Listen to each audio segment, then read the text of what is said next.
because one of the things I learned is health is wealth. So I mean, if you're not out there performing, you know what I mean, then you don't get paid. And right now, basketball is my job.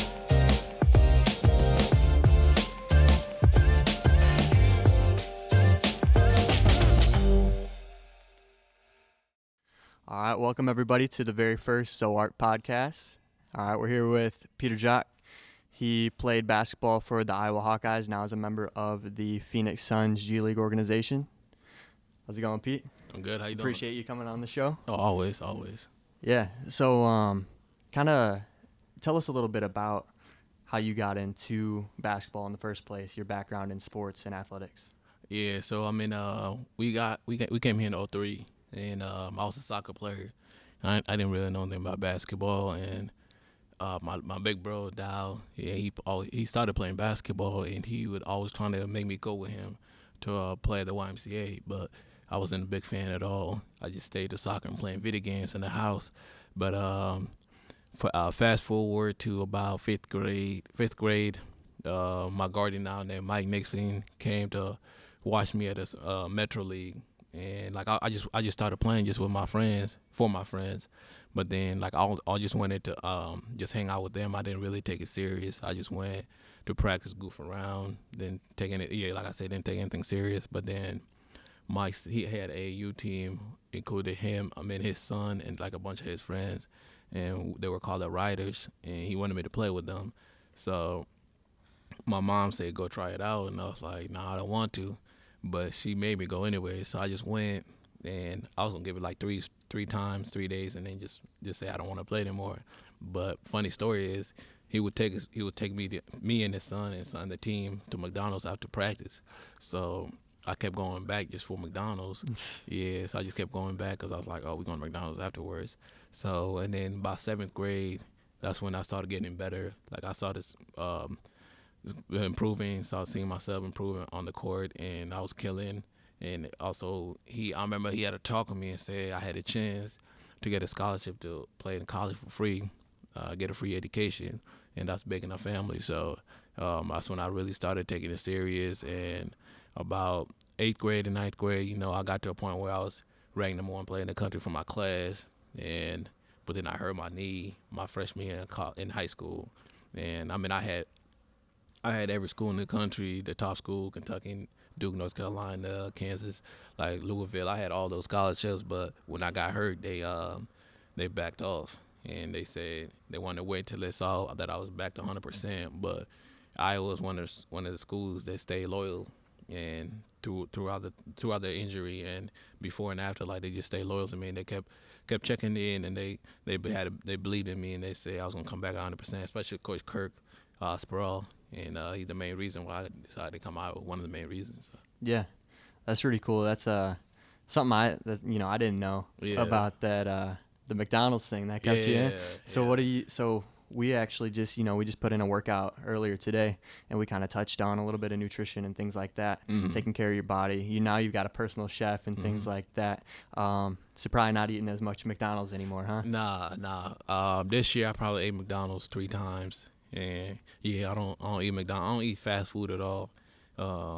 Once in a while on my cheat days, but I try to cut that out of my diet, because at the next level, it's all about taking care of your body. Because one of the things I learned is health is wealth. So if you're not out there performing, then you don't get paid. And right now, basketball is my job. So big part is taking care of my body. So, and one of the main reasons is eating right is gonna keep you healthy. So that's why I've been focused on that. So right, you say health is wealth, and you can kind of think about that in monetary standpoint for yourself, and even individuals who aren't getting paid necessarily for their health. If you think about people who just go to kind of like the 9-to-5s and things like that, the healthier they are, the better their mind is working, the better that their body can work in different regards, the better that they can perform. Maybe they could get a promotion, right. Thinking about that in terms of a monetary standpoint, but also health is wealth in terms of you're feeling good. You take care of your body, you're feeling good on a day-to-day basis.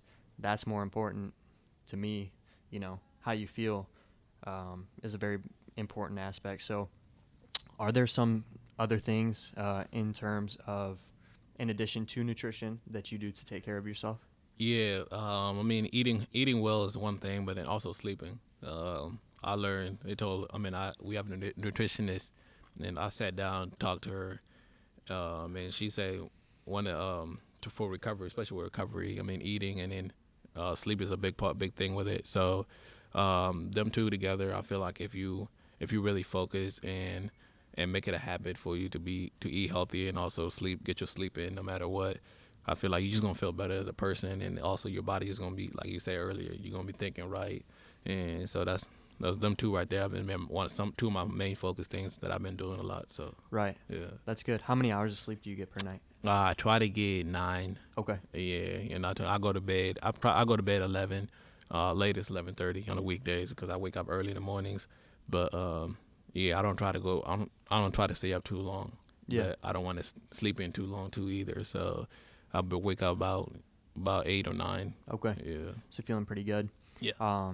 So there's about 4 kind of aspects that I like to hit on with each individual, each athlete that I work with personally as a strength and conditioning coach or as a trainer.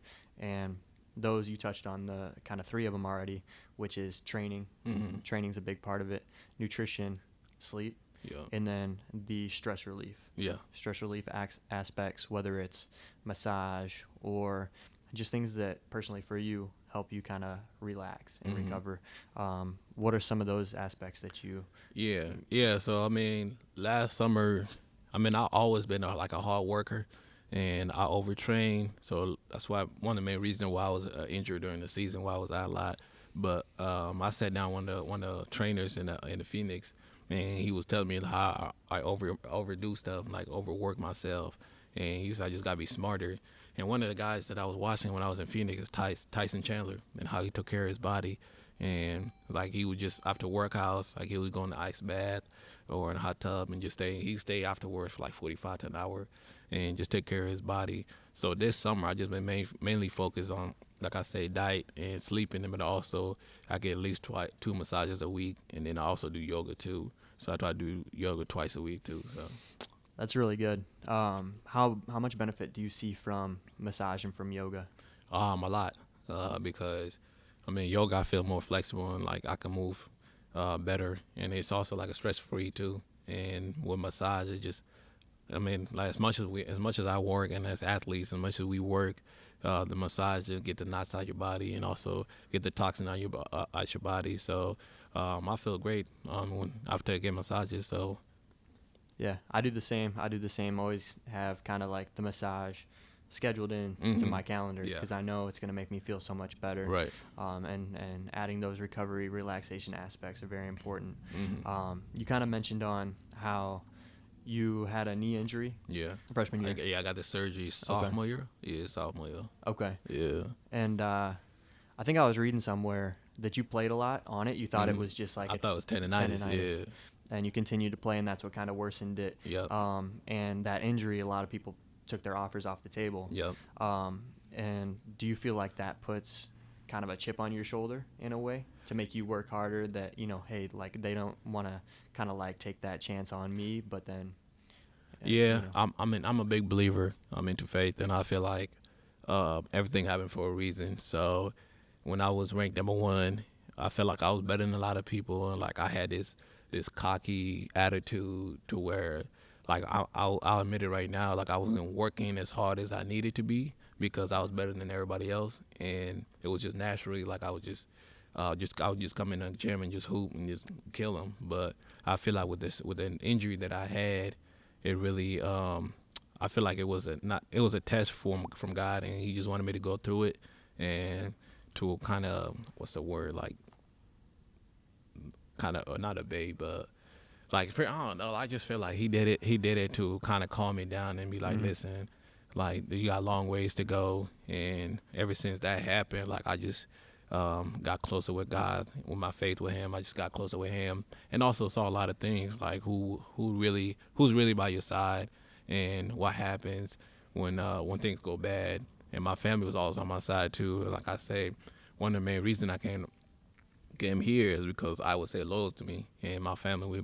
We're big in loyalty. So that really helped me as a person, and also it gave me a chip on my shoulder too. But at the same time, it made me the person I am today. So, what are some of the biggest characteristics? Like, you talk about loyalty. mm-hmm. What are some of the biggest, most important characteristics that you think that you contain? I feel like loyalty is one of them. I'm a hard worker, especially from where I come from, and family, trust, and trust. Them the main things really in my that I have, and that we big believers in the family. So yeah, so there are a lot of different kind of ways that the word Zoarc can be interpreted, mm-hmm. and its meaning is that it means maintaining life, mm-hmm. and there are, like I said, a lot of different ways that people can interpret that, and I wanted to ask you, what is your definition of maintaining life?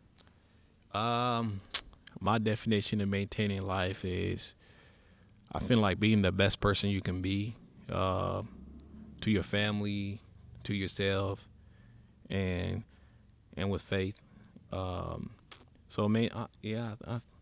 That's a good question. I mean, I gotta have more time to think about it, but those are the main things that jumped out in my head. So yeah, that's a good answer. Mm-hmm. And then also answer. Like taking care of your body, like we was talking about the whole time. That's part of maintaining your life. Yeah. Everybody has a different take on it. There's not one way that you can answer that the right way. So that's really cool.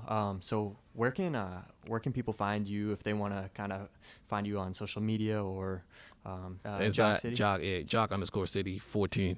Okay. Yeah. Cool. So we'll link that up in the description of the video and everything, and send people your way. Anything else that you want to kind of touch on, or? Not really. I mean, make sure. I mean, I have a camp. I forgot. I had a camp. I got a camp in August 25th and 26th. So I mean, if you're around Des Moines area, it's gonna be in Ankeny. So it should be fun for my first annual Jock City Academy. So I'm really looking forward to it, and some start from because I grew up trying to give back to people. I mean, to the kids that because I used to go to camps all the time. So I'm trying to give back to the kids in the community. So sign your kids up and make sure you come. Yeah, that'll be awesome. That's something I want to help out with too. Yeah, we'll touch base after the interview and stuff. Yeah, but for sure. Yeah, that should be really cool. Love, when athletes give back to the community that they come from, and everything that they've given to you. Yes, sir. It's awesome to give back in that regard. So, well, thanks, man. I want to appreciate you for coming on the show. Yes, sir. Thanks for having me. Yes, sir. Thank you, everyone, for tuning in to the Zoarc Podcast, very first podcast with Peter Jock. Really appreciate you taking your time to watch the video. If you enjoyed it, like and subscribe to the YouTube channel. Put the link in the bio. We'll put everything in the description that kind of sends you out to Peter's camp that he's hosting, and to the social media feeds and the website and everything that you need to stay connected with us. So appreciate it.